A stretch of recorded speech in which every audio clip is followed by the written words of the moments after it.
모압으로 취하게 할지어다. 이는 그가 여호와에 대하여 교만함이라. 그가 그 토한 것에서 뒹굴므로 조롱거리가 되리로다.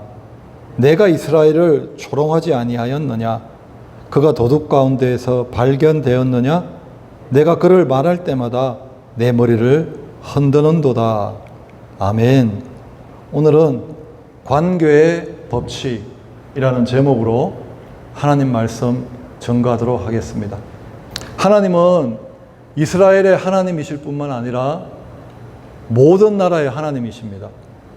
하나님은 이스라엘만 다스릴 뿐 아니라 모든 나라를 통치하십니다. 하나님은 이스라엘만 잘못했을 때 심판하시는 것이 아니라 모든 나라를 심판하십니다.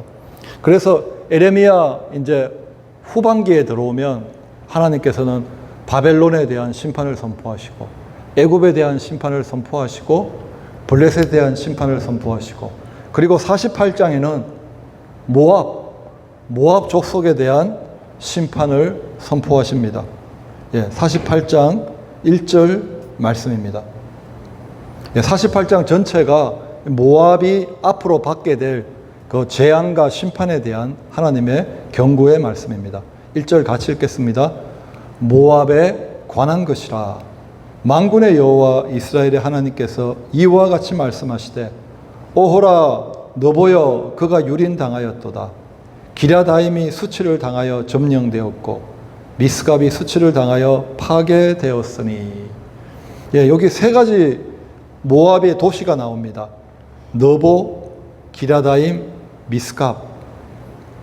이 세 가지 도시는 우리나라의 서울, 대전, 부산과 같이 모압의 가장 중요한 도시들입니다.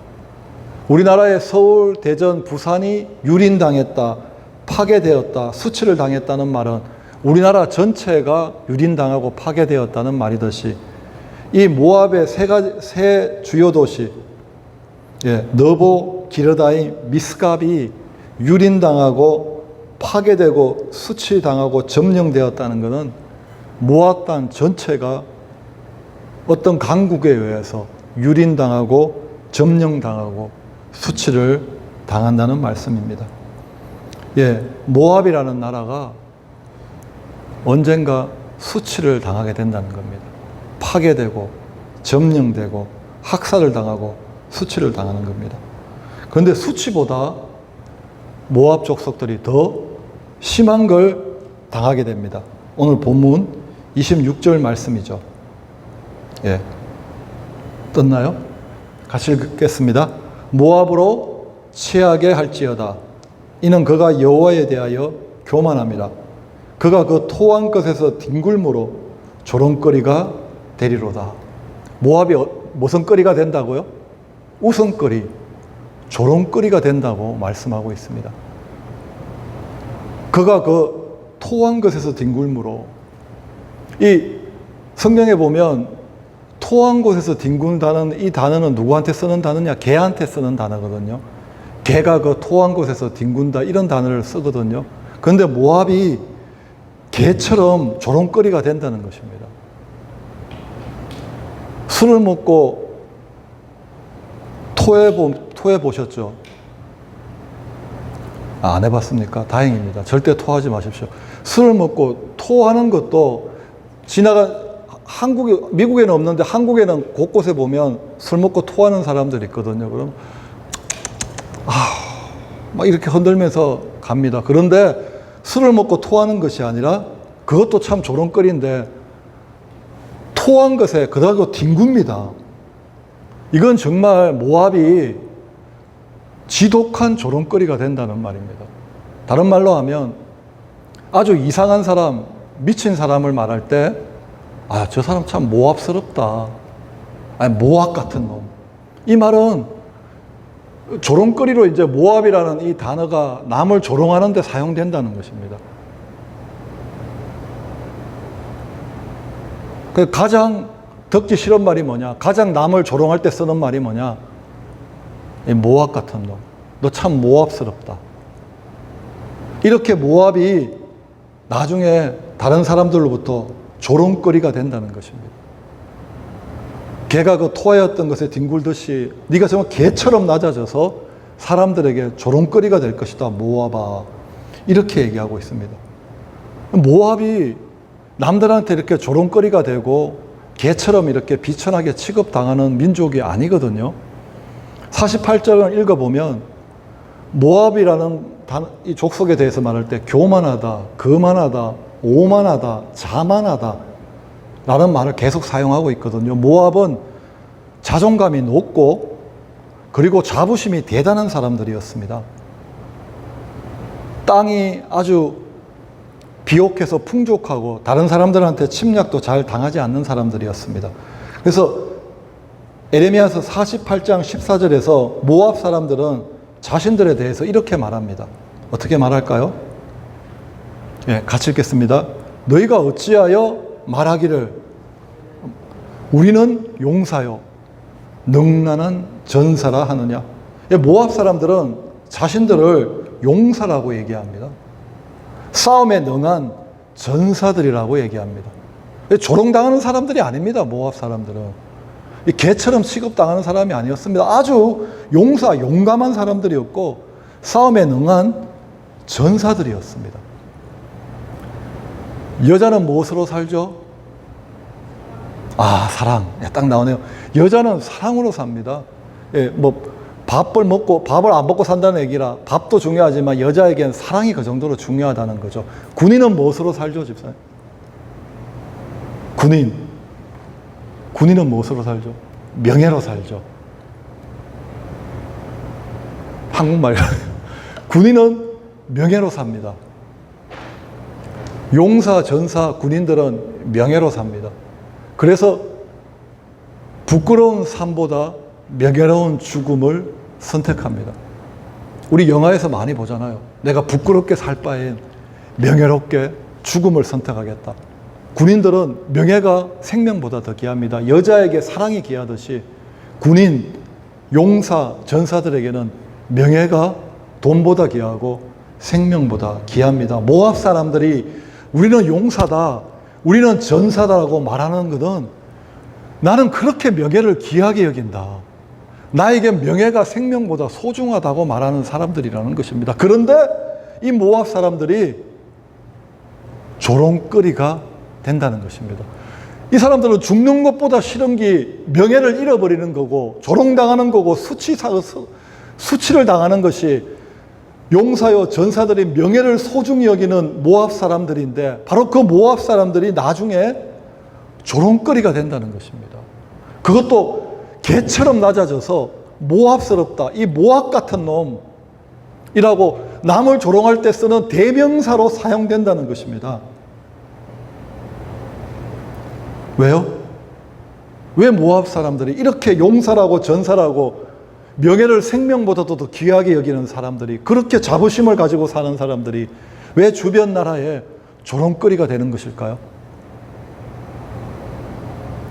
27절에서 하나님께서 이유를 말씀해 주십니다. 27절 같이 읽겠습니다.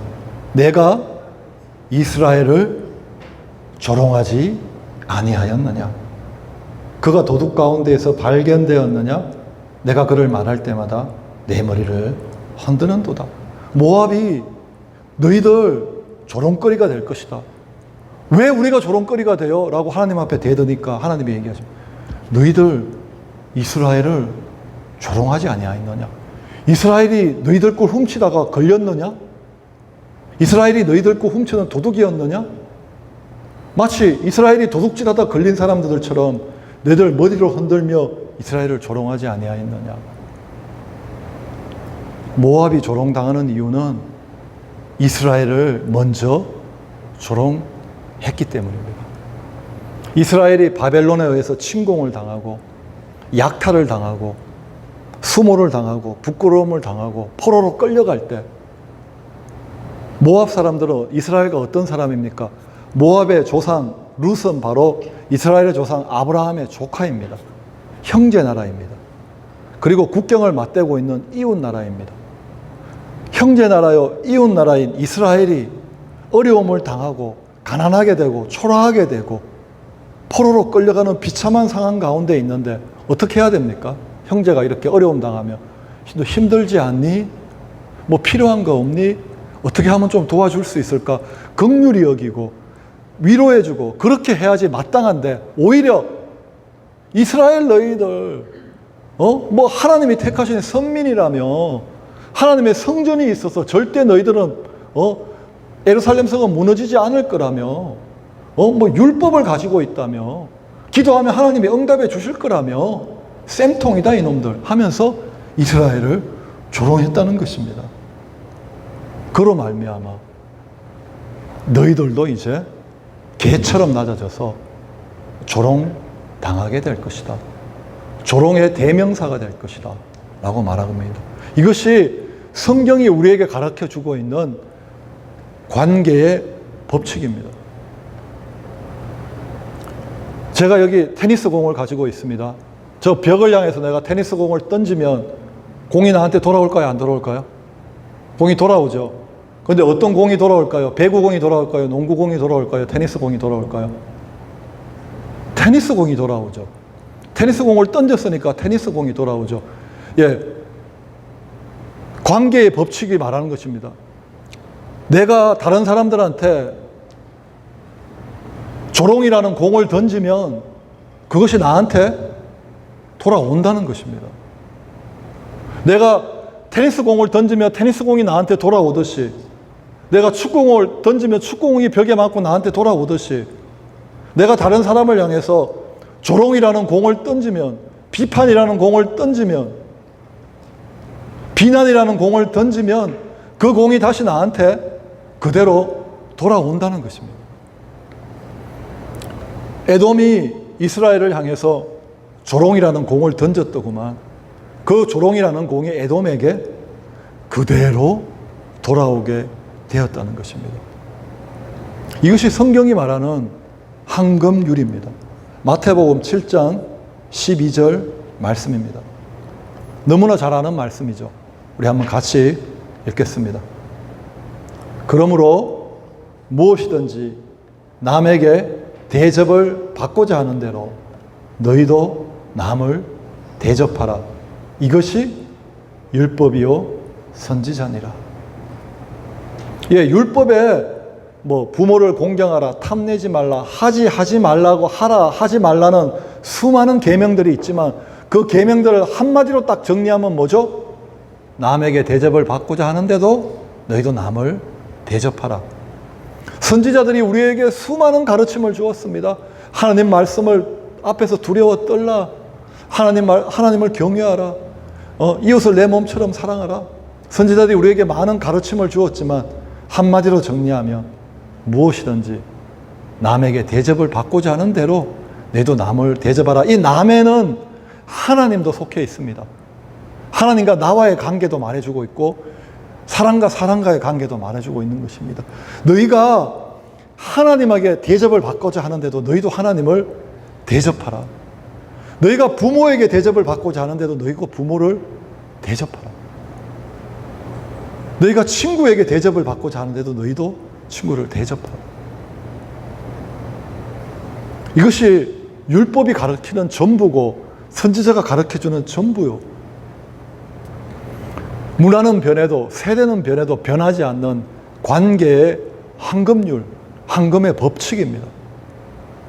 이 말씀이 2000년 전에 주어졌지만 지금 2000년이 지나서 문화도 바뀌고 모든 것이 다 바뀌었지만 바뀌지 않기 때문에 이건 황금률입니다. 관계의 법칙은 절대 바뀌지 않습니다.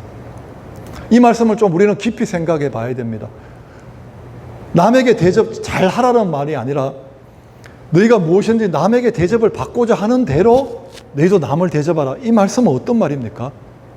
여러분 남에게 어떤 대접을 받고 싶으세요? 하인처럼 허접하게 막 대충 대접을 받고 싶으십니까? 아니면 왕처럼 VIP처럼 최고의 최선의 극진한 대접을 받고 싶으십니까?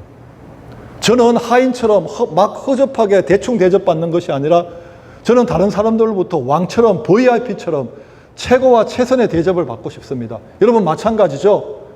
그렇게 남을 대접하라는 것입니다. 그러므로 무엇인지 남에게 대접을 받고자 하는데도 너희도 남을 대접하라는 이 말씀은 남을 대접할 때 너희가 할 수 있는 최고와 최선의 대접으로 남을 대접하라는 말씀입니다. 왜 우리가 이렇게 남을 대접해야 된다고요? 그 사람을 위해서요? 나를 위해서요? 공을 던지면 돌아온다고요? 안 돌아온다고요? 나한테 돌아오기 때문입니다. 사랑하는 성도 여러분, 성경이 우리 가르쳐주는 관계의 법칙, 황금의 법칙입니다.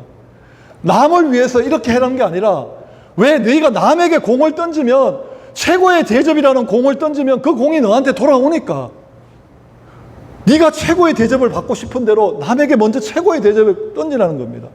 네가 조롱이라는 공을 남에게 던지면 조롱이라는 공이 너한테 다가오니까, 네가 비난이라는 공을 남에게 던지면 그 비난하는 공이 너한테 다시 날아오니까, 너를 위해서, 다른 사람이 아니라, 남이 아니라 너를 위해서 남을 대접할 때 비난이 아니라, 조롱이 아니라 긍휼의 공을 던지고, 용납의 공을 던지고, 위로의 공 던지고, 칭찬의 공을 던진다면 그 공이 다시 너에게 그대로 돌아온다는 말씀입니다. 사무엘상 2장 30절 말씀입니다. 그러므로 같이 읽겠습니다. 그러므로 이스라엘의 하나님 나 여호와가 말하노라. 내가 전에 내 집과 내 조상의 집이 내 앞에 영원히 행하리라 하였으나 이제 나 여호와가 말하노니 결단코 그렇게 하지 아니하리라. 이제는 이렇게 하겠다는 것입니다. 이제는 관계의 법칙대로 하겠다는 것이다. 나를 존중히 여기는 자를 내가 존중히 여기고, 나를 멸시하는 자를 내가 경멸하리라.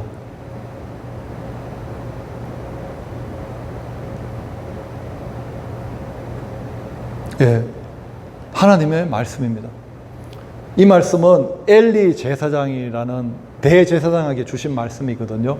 하나님께서 아론과 약속할 때 너의 후손이 영원히 제사장이 되어 나를 섬기리라고 아론에게 하나님께서 약속을 주셨습니다. 그런데 이제 하나님께서 말씀하십니다.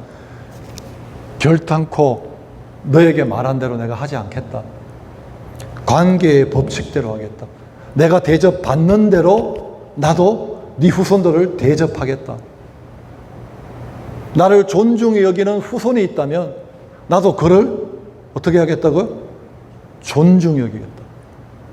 그가 아론의 후손이라도, 그가 대제사장의 옷을 입고 있을지라도 나를 경멸한다면, 나를 멸시한다면 나도 그를 경멸하리라. 하나님께 우리가 존중의 공을 던진다면 하나님으로부터 어떤 공이 날라오죠? 존중의 공이 날라옵니다.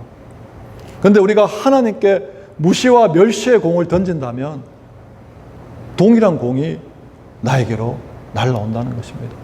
하나님과의 관계에서도 그리고 이웃과의 관계에서도 이 관계의 법칙은 변하지 않는다는 것입니다.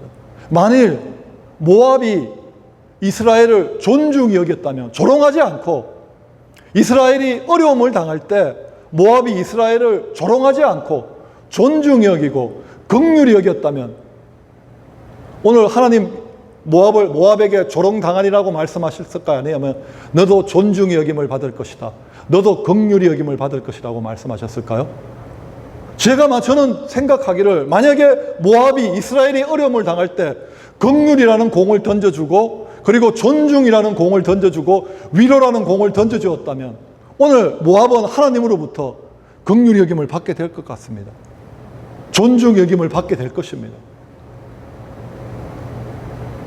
성경이 말하지 않습니까? 팔복 중에 하나가 있죠. 긍휼히 여기는 자는 복이 있으리니 저희가 긍휼히 여김을 받을 것이요. 이것이 성경이 우리에게 가르쳐주고 있는 관계의 법칙입니다. 자, 내가 벽을 향해서 테니스 공을 던져놓고 농구공이 오기를 기대한다면 저 바보입니까? 멍청입니까? 제정신입니까? 바보죠. 내가 하나님을 향해서 존중이라는 공을 안 던지고 하나님께 멀시와 무시의 공을 던져놓고 하나님으로부터 존중 여김을 받기를 원하고 사랑받기를 원하고 축복받기를 원한다면 이거는 내가 테니스 공을 던져놓고 벽에다가 던져놓고 농구공이 오기를 바라는 것과 같이 아주 멍청한 일입니다. 아주 바보스러운 일입니다. 절대 그런 일이 일어나지 않는다고, 결단코 그렇게 하지 않는다고 하나님께서 말씀하십니다. 이제 우리 수아가 대학교에 갈 것입니다. 새로운 친구들과 만남을, 새로운 관계를 맺게 될 것입니다. 그리고 우리가 삶을 사는 동안 저는 가이드로서 또 새로운 게스트들과 관계를 맺게 될 것입니다. 그리고 학원에서 또 병원에 가서 새로운 사람들과 관계를 맺게 될 것입니다. 그때 이 관계의 법칙을 잊지 마시기를 예수 그리스도의 이름으로 축원합니다. 내가 그 사람에게 어떤 공을 던지느냐, 바로 그 공이 나에게 날아온다는 것. 긍휼히 여기는 자는 긍휼히 여김을 받습니다. 남을 용납하는 자는 남으로부터 용납을 받습니다. 그런데 내가 비판한다면 나도 비판을 받게 될 것입니다. 남의 허물을 내가 퍼뜨리고 다닌다면 누군가 나의 허물을 퍼뜨리고 다닐 것입니다. 내가 던진 공을 내가 똑같이 받게 될 것입니다. 이왕 공을 던질 거라면, 새로운 만남을 맞게 될 것이라면 조롱의 공이 아니라 칭찬의 공을 던져주시고, 비판의 공이 아니라 용납의 공을 던져주시고, 위로의 공을 던져주시고, 그리고 소망의 공을 던져주시고, 너 할 수 있어. 그리고 사랑의 공을 던진다면 분명히 벽에 우리가 그 공을 던졌기 때문에 하나님으로부터, 그리고 사람들로부터 우리가 던진 그 사랑이 우리에게로 돌아오고, 우리가 던진 칭찬이 우리에게로 돌아오고, 위로가 우리에게로 돌아오고, 격려가 우리에게 돌아오는, 정말 모든 관계에서 성공하게 될 것입니다.